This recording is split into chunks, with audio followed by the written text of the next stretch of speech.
Hi wrestling fans, thanks for clicking today's Dreaded D Rose report. I tell you what, I've never been so shocked in my life as I woke up last night about 1 o'clock in the morning, Eastern Standard Time, and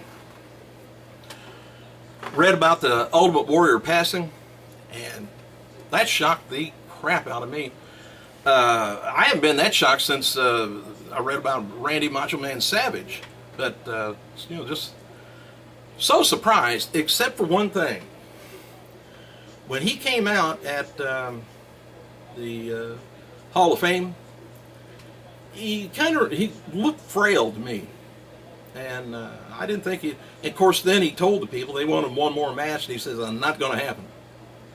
And I kind of think he may have known something. He knows something was wrong. There could have been something going on that,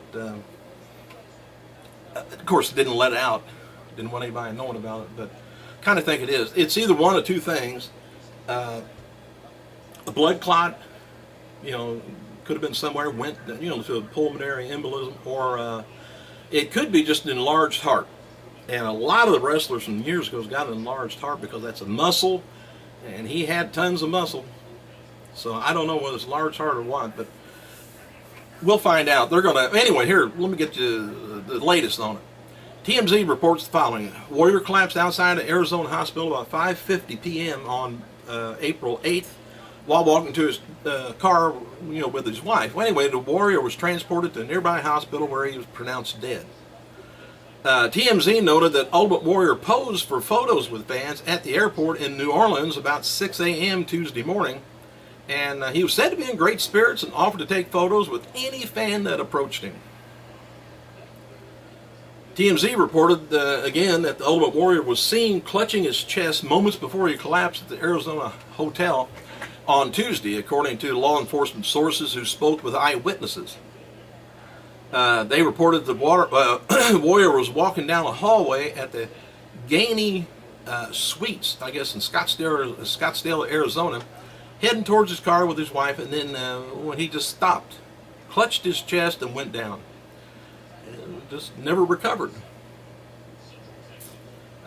Sources told TMZ that officials believe Warrior suffered a catastrophic medical event, and so far there's been no evidence, no drugs or alcohol, and were a factor in his death. All signs kind of point to a massive heart attack, and the investigation is underway, and autopsy will be scheduled for Thursday. So we'll know more about that. And we're not just real curious about it. It's just can't believe that a hero like that is just gone, just bam, like that.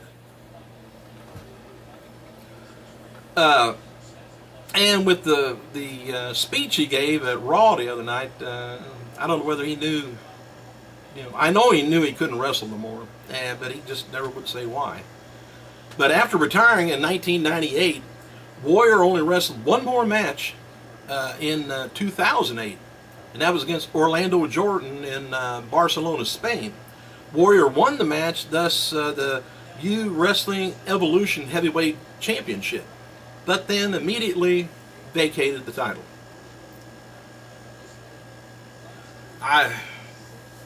Hearts go out to his kids and his whole family. Now, to let you know also, my wife, she went to high school with him in Crawfordsville, Indiana. By the way, that's where Parts Unknown is, I guess. Anyway, in Crawfordsville, Indiana. And I think part of his family, I think his mother still lives there. Not sure for sure on that, but I know he had a few brothers, I believe, is still around there. WAFB 9 in New Orleans reports that city officials may be looking to bring WrestleMania back to New Orleans in 2019. The New Orleans Tourist Market Corporation, Mark Romig, said the city wants WWE back. Yep. And as noted earlier, that it was mentioned that Dean Ambrose appeared to have suffered some sort of a rib injury last night on the main event episode, but worked the SmackDown taping, so appears the injury was not a work, or not, at least it was a work, or it was just not serious enough to keep him out of action. And it could have been just a bruised rib, and maybe he thought it was a cracked rib. WWE's website's got an article up confirming the split between Fandango and Summer Rae. Knew she had it. Well, anyway, Fandango will have a new valet with him on Friday. And I hope she can dance. And got long legs. Monday nights, WWE Raw ranked #1 in the Nielsen's on Nielsen's new Twitter TV ratings. The Raw had a unique audience of 3.1 million viewers, or whatever you want to call them, which represents a number of Twitter accounts that comment on the show. That was up 50% from the previous week. Raw total impressions of 21 million plus, which represents the number of times the show was tweeted about, was up over 100% from the previous week. I don't know what that does for them, except hopefully their numbers go up. Roman Reigns replied on Twitter to Triple H's reply to the Shield's main event promo last night. Reigns tweeted, he says, "Triple H, kings don't win wars, soldiers do. Watch your back, Hunter, because no one else will." New York Daily News reports that 10-year-old, this is the horrible stuff. A 10-year-old disabled Irish boy who was at the New Orleans event with his family for WrestleMania 30 had a camera stole off the back of his wheelchair. And the camera and photos that the boy had was taken with WWE superstars during that week. This ruined the family's weekend to the point where they just wanted to go home. And people from a local camera shop ended up donating a new camera while WWE gave the boy a load of merchandise, including signed posters and replica belts. Man. Good for the good guys. WWE Hall of Fame special that aired on USA Network on Monday did a 1.7 rating, actually about a 1.8, with 2.4 million viewers. Hulk Hogan tweeted the following about the Ultimate Warrior this morning. He says, "We talked, we forgave each other, we hugged, we shook hands, we told each other, I love you, I'm so sad. God bless this beautiful family." WWE stars will be taking over tonight's episode. If you watch that, Soup airs on the E! Network around 10 o'clock Eastern Standard. Steve Austin noted on his new podcast that he and The Undertaker talked about doing a podcast interview soon, and Austin says he's looking to shoot the interview when Taker's in Texas for a few weeks, but that depends on Taker's health. Haven't heard any more on him. I'll let you know when I find out any news on Taker. Mr. T took to Twitter and wrote the following about his 2014 Hall of Fame speech being cut short. I don't think it was cut short at all. Man, it was cut long. He says, "To my fans, thank you very much for your support. I am very disappointed and saddened that you couldn't hear the rest of my speech. I was told my speech went too long." Really? Seriously? He says.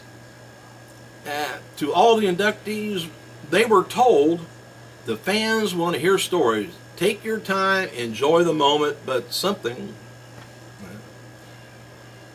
He says, "I was deeply moved by the outpouring of your support, and you showed me after my Hall of Fame speech was cut short." Said, "Soon I will post a remember the speech for you to read. Thank you for your support." So apparently he's going to have a lot for us to read too about his mother, I'm sure. All right, the plan on Monday's Raw was not for Brock Lesnar and Paul Heyman to turn babyface. Although some fans may be under the impression that's what happened. But when they first came out, people hated them for ending the Undertaker streak. But everyone ended up cheering for the duel because of how good the promo was from Heyman. That promo received rave reviews from not just fans, but from people in WWE. So sometimes things just don't work the way they're supposed to work. It's fans are on their own, you know that. But anyway, thoughts, prayers go to the Ultimate Warrior's family, and I'll let you know any more on that and Undertaker's health. Thanks for clicking, you guys. I gotta go.